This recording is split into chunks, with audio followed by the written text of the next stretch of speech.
Hello, everyone.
Ordain you before, he said to the nations, why you are before I formed you in the womb, and why you are in your mother's womb, I have ordained you.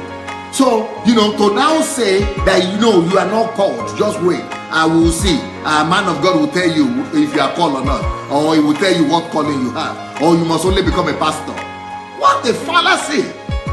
Everybody must have a vision. Everybody must have a territory, a land, a piece of land that they are supposed to restore, where they are supposed to restore to the glory of God, where they are supposed to, till, a land that they are supposed to till and be able to create something there that will glorify God. So that thing that we read, the land of promise, everything we read in the Old Testament is about the shadow of things to come. That is today. Is prophesying about the age of the church. And the age of the church is where we are in right now. We have been saved, and all of us, every one of us has his own land of promise. Every one of us has his own land of promise.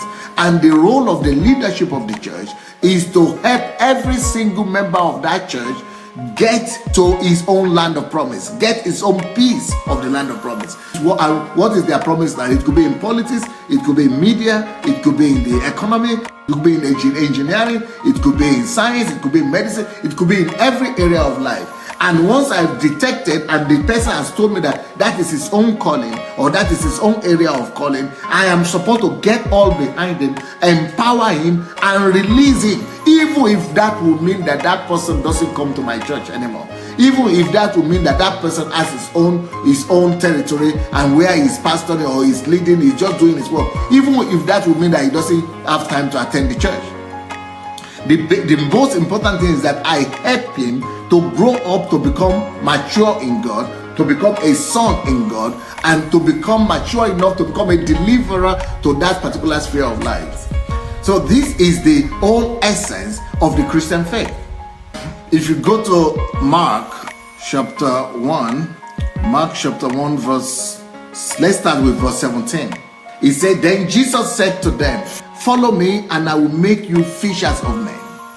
When he was calling disciples, he will call them with a purpose. There is a purpose to the calling that God was giving to people who are following him. I mean, he was not just calling them and say, okay, you hang around me, you hang around me. You know, Jesus didn't just call them to just own them as properties and just tell them and be bragging, I have how many people, how many disciples do I have? Oh, look at the crowd of people who are following me. Oh, see, they all belong to me. They are my ministers, they are my pastors, they are my ministers. Then all of you must become only pastors. No, he said, you follow me and I will make you. The purpose of Jesus is even to make them, first of all, into something before his own agenda, what he wanted. So Jesus' idea is not to use them. It's first of all to make them into somebody. Follow me and I will make you. He will make them into what God wants every one of them to become. He will make them into greater people, greater individuals than they are here today. That is the whole essence of Christianity. But the cult, when it is a cult, it's no more Jesus. It is all about you coming to boost my ego. If I'm a true leader's first concern will be his follower. My very first concern will be you. My very first concern will be your welfare, your destiny, your calling, what God called you for, what God has for you, what intention of God for your life. That is going to be my first priority. And even though while I am raising you up and I'm leading you to your destiny, you are also working for me. You are also helping me to fulfill my destiny. But my main interest must not be egocentric. It must not be about me. My main interest will be about you. So to now turn around and say that you don't have a calling, and you cannot have a calling, that it is only the calling of the man of God, and even if you are going to have a calling just to become a pastor here under me, that is to kill the original intent of God. That's why it's a sect and it's a cult.